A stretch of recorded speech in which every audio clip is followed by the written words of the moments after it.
آپ کا میزبان ڈاکٹر محمد اعجاز سندھو اسپیشل ٹی وی کے پروگرام چھپے خزانے ہڈن ٹریڈر کے ساتھ حاضر ہے۔ اس پروگرام میں ہم مختلف economic, social, technological, educational issues پہ بات کرتے ہیں، اور خاص طور پہ ہمارا فوکس ان کے سولوشنز پہ ہوتا ہے کہ 75 سال میں پاکستان کے حالات کیا تھے، کیا ہیں اور کیا ہوں گے، فیوچر ہمارا کیا ہو سکتا ہے، اس پہ ہم بات کرتے ہیں ہمیشہ۔ آج کا جو ہمارا پروگرام ہے وہ کرنٹ اکنامک سچویشن، بزنس کے حالات کیا ہیں، جیسے آج ڈالر کا جو ریٹ ہے وہ 260 کراس کر گیا ہے، تو اس کا جنرل پبلک پہ کیا امپیکٹ آ رہا ہے، بزنس کمیونٹی پہ اس کا کیا امپیکٹ آ رہا ہے، اور ایسا سلسلہ آخر کب تک چلتا رہے گا۔ اس کے ساتھ ساتھ ہم یہ بھی دیکھتے ہیں کہ 75 سال میں ہم نے کمائی پہ کم فوکس کیا ہے اور لون لینے پہ ہمارا فوکس زیادہ رہا ہے۔ ہمیشہ ہم مختلف جگہ سے لون لے کے اپنا کام چلاتے رہتے ہیں، جس کو ہم ایڈ ہاکزم کہتے ہیں۔ آخر ہم کب تک ایسے چلتے رہیں گے؟ کیوں نہ ہم اپنی کمائی پہ زیادہ فوکس دیں اور ایک اچھی قوم بن کر ابھریں، جس کے لیے ضروری ہے ہمارے لیے کہ ہم وہ ایسے کام کریں جن سے آپ کی عزت بھی بڑھے دنیا میں اور آپ ایک خوشحال ملک کے طور پر سامنے آئیں۔ تو آج کے پروگرام کا ہم اسی کے ساتھ آغاز کرتے ہیں کہ 75 سال میں آخر ہم اس طرف کیوں نہیں گئے، ہم نے کیوں نہیں اس پہ فوکس کیا کہ ہم اپنی کمائی کو زیادہ بڑھائیں۔ امپورٹ اور ایکسپورٹ کے پوائنٹ آف ویو سے اگر ہم دیکھتے ہیں تو ہمارا گیپ لاسٹ 30 ایئرز میں بڑھتا گیا ہے۔ ہماری امپورٹس زیادہ ہیں، ایکسپورٹ کم ہے۔ ایکسپورٹ جو ہے وہ آپ کی کمائی ہے اور امپورٹ آپ کا خرچہ ہے۔ تو لاسٹ ایئر کا ڈیٹا ہم نے کئی دفعہ پہلے بھی شیئر کیا ہے کہ تقریباً 32 بلین ڈالر کی ہماری ایکسپورٹ تھی اور 85 کے قریب، 80 سے زیادہ آپ کہہ لیں کہ امپورٹ تھیں، جس کی وجہ سے 48 سے 50 بلین ڈالر کا خسارہ ہوا تھا۔ اور فارن ریمیٹنسز جو پاکستانی باہر گئے ہوئے تھے، انہوں نے 31 بلین ڈالر کی بھیجی۔ ہماری F D I foreign direct investment 1.5 billion dollar سے اوپر نہیں۔ 2007 تھا جب ہماری ایف ڈی آئی جو تھی 7 بلین ڈالر تک گئی تھی، اس کے بعد دوبارہ نیچے آ گئی اور 1 سے 1.5 بلین ڈالر کے درمیان رہتی ہے۔ ہمارے بزنسز کے کیا حالات ہیں اگر ہم کمپیئر کریں مختلف کنٹریز کے ساتھ جو قریب ترین ہیں، جو ہم سے بہت پیچھے تھے اور اب آگے نکل گئے ہیں، اور لاسٹ ایگزامپل ٹرکی کی ہے کہ 2002 میں اس کے بھی حالات بہت خراب تھے اور پھر آہستہ آہستہ وہ ترقی کرتا گیا۔ انہوں نے ایسا کیا کیا؟ تو آج کے پروگرام کا آغاز ہم اپنے مہمان کے ساتھ کرتے ہیں۔ ہمارے مہمان جو ہے کاشف یونس مہر صاحب، آپ کا بہت بہت شکریہ آپ کا آنے کا۔ کاشف یونس مہر صاحب ایک کامیاب بزنس مین ہیں، ماڈل سٹیل کے سی ای او ہیں، اس کے علاوہ بھی ان کے کافی ایکٹیویٹیز ہیں۔ تو ہم ان سے پوچھیں گے کہ آخر کے 75 سال میں کیا ہوا ہے ہمارے ساتھ، ہم کیوں نہیں آگے بڑھ پا رہے؟ 75 سال ہم کنفیوژن کا شکار رہے جی، اور اپنی کوئی بھی سمت اختیار نہیں کر سکے۔ ہمیں یہ نہیں معلوم ہو سکا کہ ہمیں اپنی تربیت پہ توجہ دینی ہے یا پھر ہم نے اپنی تعلیم پہ توجہ دینی ہے، یا ہم نے اپنے وسائل کو برے کار لانے پہ توجہ دینی ہے، یا ہمیں اپنی سیاست پہ توجہ دینی ہے، یا ہمیں اپنے کاروبار پہ توجہ دینی ہے۔ ہم نے اپنے ملک کو ایگریکلچر، زراعت والا ملک بنانا ہے، صنعت والا ملک بنانا ہے، سروس سیکٹر میں اس کو لے کر جانا ہے، بالکل، یا پھر ہم نے اس کو ایک انویسٹمنٹ پوائنٹ آف ویو سے ایف ڈی آئی ہم کے اپنی ڈائریکشن ہی نہیں سیٹ کر سکتے۔ تو بغیر سے کہ ہم اپنے سیاسی ہو یا معاشی ہو یا سماجی ہو یا اخلاقی ہو، ایون کہ ہماری فطری زندگی کے اندر بھی بالکل، اور دین کے لحاظ سے بھی ہم اپنی ڈائریکشن ابھی تک طے ہی نہیں کر سکے بالکل کہ ہمیں کرنا کیوں ہے، ہم آئے کیوں ہیں، ہم نے اور ہم کر کیا رہے ہیں، ایگزسٹنس کی وجہ کیا ہماری۔ تو سیلف اویئرنیس، سیلف آئیڈینٹیفیکیشن، بالکل، نظریات کا ابھی بھی ایک کنفیوژن ہے۔ بالکل، ابھی بھی کچھ لوگ کہتے ہیں جی یہ پاکستان بنا کیوں، قائد اعظم نے ایسا کیوں کیا۔ تو ابھی تو ہم نظریات کی جنگ ہی لڑ رہے ہیں، اور ہر کوئی 75 سال میں، اور ابھی ہم اپنے نظریات پہ بھی اکٹھے نہیں ہو پا رہے۔ بالکل ٹھیک کہا آپ نے۔ تو یہ ایک المیہ، بالکل، اسے آپ سوچ کا فقدان یا اس کو آپ کیٹاسٹرافی جو ہوتی نا، اس کو وہ آپ کہیں گے۔ بالکل ٹھیک، کہ ابھی تک ہم بحیثیت انسان، بحیثیت مسلمان، اور ایک اپنے آپ کی جو ایک پرپز آف لائف ہے ایز اے نیشن کی بات کر رہا ہوں۔ انفرادی طور پہ تو بہت سے لوگ بہت سے اچھا کام کر رہے ہیں، لیکن ہم اکٹھے ہو کر ایز اے نیشن ابھی تک قوم پا نہیں سکے پرپز آف لائف جو ہے نیشن وہ ابھی تک ہم ڈیفائن نہیں کر پائے. بالکل صحیح آپ یہ میں نے آپ کو جو مجھے سمجھ آتی ہے ساری پروفیشنل اگر ہم انیشل فیو ایئرس دیکھیں تو ہماری جو تھی پروگرس وہ بہت اچھی تھی. جی ہم ایشین ٹائیگر بھی کہلاتے رہے ہیں. جی انڈسٹریز بھی ہم نے بہترین اس زمانے میں لگائی. آٹو موبائل انڈسٹری سیکٹر کو لیں اس میں بھی ہم بہت اچھا کام کر رہے تھے. انجینئرنگ سیکٹر کو, لائٹ انجینئرنگ کو, مطلب جس سیکٹر کو آپ لیں, آپ کی شوگر انڈسٹری, آپ کی سیمنٹ انڈسٹری زیادہ اسی دور میں, آپ کے ڈیمز اسی دور میں زیادہ بنے. جی تو اس وقت تو ایون جاپان, کوریا, چائنا, انہوں نے پاکستان, سنگاپور, ان وہ کنٹریز ہیں جنہوں نے پاکستان کو اسٹڈی کیا. بالکل ایسے ہی. اور پاکستان کو اسٹڈی کر کے پاکستان نے جو کام کیے وہ انہوں نے امپلیمنٹ کر کے اس سے آگے بڑھ گئے. ہم دراصل اپنے دوست اور دشمن کا فرق ہی محسوس نہیں کر سکے. بالکل صحیح کہا. نمبر 1. نمبر 2, اگر میں فارن پالیسی کی طرف آؤں, انٹرنیشنل ریلیشن کی طرف آؤں, تو ہم یہ بھی تو ہی نہیں کر سکے کہ ہمیں سچویشن لیڈرشپ کیسے کرنی, ہم نے ہر کسی کے ساتھ اچھے تعلقات کیسے بنانے, بالکل, اور کتنا دشمنی نبھانی کس کے ساتھ. بالکل صحیح. تو ہم کچھ بھی جو ہے نا ابھی تک اپنے آپ کو ہی نہیں قائل کر سکے. اور جس وقت کی آپ بات کر رہے ہیں اس وقت کراچی جو کہ اس وقت ہمارا کیپٹل سٹی تھا, وہ ایشیا میں نیو یارک کے بعد ویسٹ میں ایسٹ کے اندر کراچی جو تھا وہ سیکنڈ پروگریسو کنٹری تھا, اور پروگریسو سٹی تھا, پروگریسو کیپٹل تھا. تو ایک پنجابی کی مثال ہے کہ رضیہ پھنس گئی گنڈوں میں. تو یہ بس ہمارے ساتھ بھی وہی ہوا کہ ہم سب سے پہلے نظریات کے اوپر بننے والی ایک ملک تھے, اور ہم دین اسلام کے ساتھ منسلک تھے, اور ہم ماڈرن لائنز کے اوپر اپنا افکار رکھتے تھے, اور یہ چیز باقی دنیا کو پسند نہیں تھی. اب ہم نے اپنے نظریات کو سنبھال کے رکھنا تھا. بالکل صحیح. اس کو ایک پروٹیکٹیو انوائرمنٹ کے اندر آگے لے کر چلنا تھا.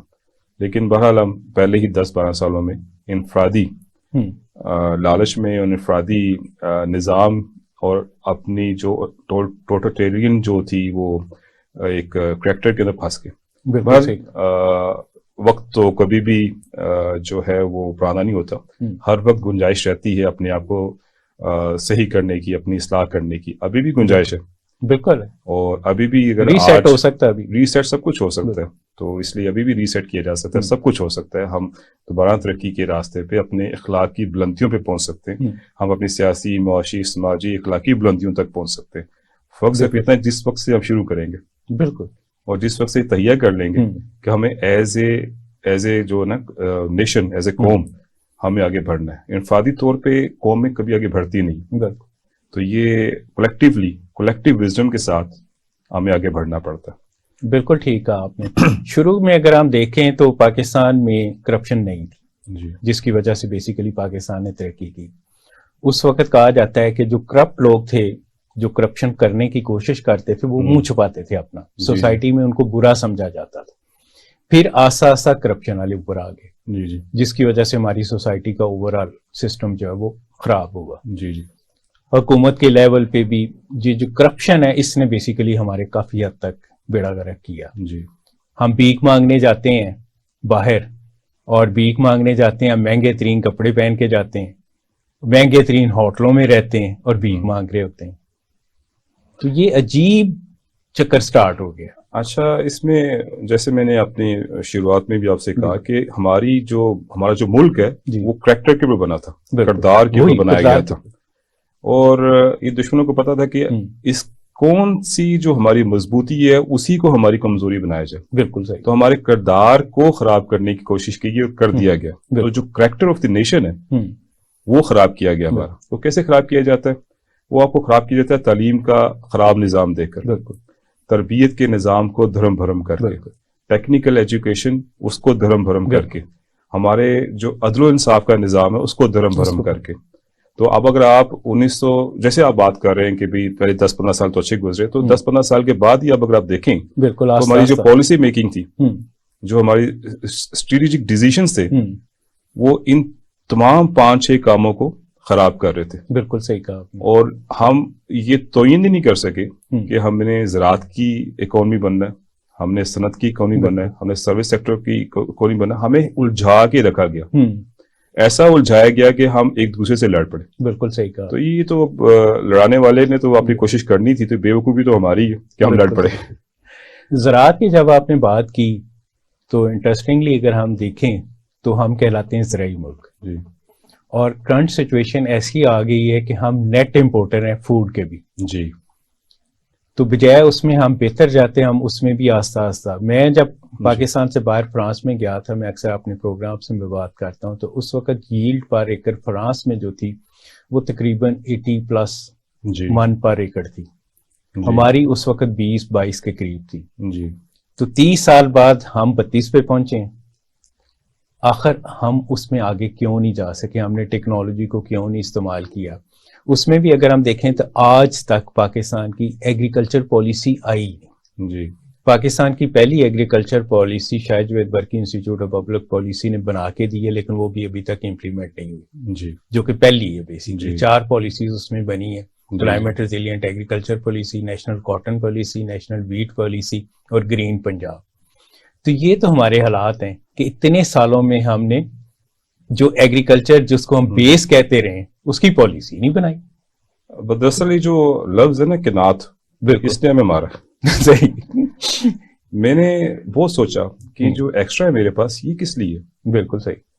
وہ میں بہت پریشان رہتا تھا کہ ایک لائف اسٹائل کا اگر بن گیا ہے بالکل تو پرپز آف لائف کیا ہے. بالکل صحیح. میرے مینٹور نے مجھے سمجھایا کہ جو پرپز آف لائف ہے تمہارا وہ ایکسٹرا کو آرگنائز کرنا ہے. بالکل صحیح. اور جو بھی تمہارے پاس ایکسٹرا وہ تمہارا نہیں, بالکل صحیح. وہ کسی اور کا, تم نے اس تک اس کو پہنچانا. بالکل صحیح. تو کنات کرو اپنے لیے, کسی دوسرے کے لیے نہیں. بالکل. جو تم پہ ڈپینڈ کرتے ہیں ان کے لیے کنات نہ کرو. بالکل. جتنا زیادہ ہوگا تو بانٹو گے. بالکل. اس طریقے سے ہم بہت تھوڑی پروڈکٹیوٹی پہ خوش ہو گئے. حضرت عثمان علیہ السلام کا واقعہ بڑا مشہور ہے نا, کہ وہ جتنا بزنس لے کے آتے تھے وہ اپنا رکھ کے پھر باقی بانٹ دیتے تھے. تو یہ جو کسان کا مائنڈ سیٹ ہے نا کہ تھوڑی ترقی پہ راضی ہو جانا اور پھر یہ کہنا کہ جی کنات ہے, بالکل نہیں.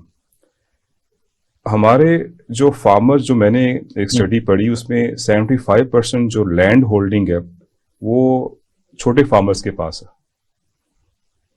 اور چھوٹے فارمرز کے پاس جو لینڈ ہولڈنگ ہے وہ اس قابل ہی نہیں ہوتے کہ وہ ٹیکنالوجی کو اڈاپٹ کر سکیں, کیونکہ 10, 7, 8, 5 ایکڑ والے کے پاس کتنے وسائل ہوں گے. تو اس میں لینڈ ہولڈنگ کی جب بات کی تو تھوڑا انٹرسٹنگ ڈیٹا, کیونکہ اس پہ ہم نے بہت کام کی ہے. 90% جو ہمارا فارمر ہے اس کے پاس جو لینڈ ہے وہ 12.5 ایکڑ سے کم. جی میں اسی طرف آپ نے تصحیح کر دی. 7% جو فارمر ہے, جو رچ فارمر ہے جس کے پاس زیادہ لینڈ ہے, وہ 65% لینڈ اس کے پاس ہے. جب گورنمنٹ سبسڈی دیتی ہے تو وہ بڑے فارمر کو فائدہ ہوتا ہے, چھوٹے کو ہوتا ہے. تو ہمیں کلسٹرز بنانے تھے, وہی چھوٹے فارمرز کے. ہم نے انسٹیٹیوشنز بنانے تھے, ہمیں ان کی پروڈکٹیوٹی کو بڑھانا تھا. بالکل. اور اپنی اسٹیپل کراپس جو کہ روایتی ہماری جو کراپس ہیں 4-5, اس کے علاوہ ہمیں جو پروفٹ میکنگ کراپس تھیں اور جن کی آگے ویلیو ایڈیشن تھی وہ اپنے فارمرز کو سکھانی تھی. بالکل. ہمیں ہائیبریڈ سیڈ پہ آنا تھا. ہمیں اپنی جو انوائرمنٹ ہے اس کے اندر جو ہم پلیوٹ کر رہے ہیں فارمرز کی فارمنگ کی انوائرمنٹ کو اپنے پیسٹی سائڈ سے, ہم نے اس کو کنٹرول کرنا تھا. ہم نے اپنی زمین کا بیسیکلی, زمین کو ہمیں ہر وقت دوبارہ سے ورجن کرنا ہوتا ہے ہر 3-5-6 سال کے بعد. اب ایک ہی زمین ہے, اس کی جو سرگیزی فرٹیلیٹی ہے اس کو دوبارہ ری بلڈنگ کریں گے. بالکل صحیح. اور اپنے دیسی طریقوں سے کام کریں گے. تو جیسے جیسے پاپولیشن بڑھتی ہے تو پروڈکٹیوٹی بھی بڑھانی ہوتی ہے. بالکل صحیح. پاپولیشن ورسز پروڈکٹیوٹی, یہ اگر آپ اسٹڈی کریں تو زمین آسمان کا فرق ہے. یہاں پہ ہم کاشف صاحب بریک لیتے ہیں. جی یہ بڑا امپورٹنٹ ٹاپک ہے, اس پہ ہم بریک کے بعد آ کے ڈسکس. جی ناظرین, ہم بریک کی طرف جا رہے ہیں, بریک کے بعد آ کے یہیں سے اسٹارٹ لیں.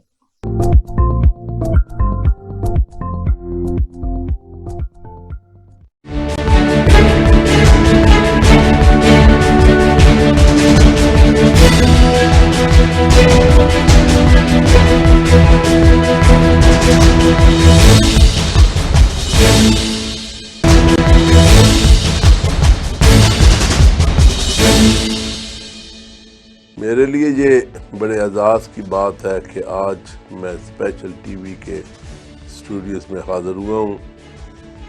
اس ملک میں ایک ایسے چینل کی شدت سے ضرورت تھی جو غیر جانبدار ہو,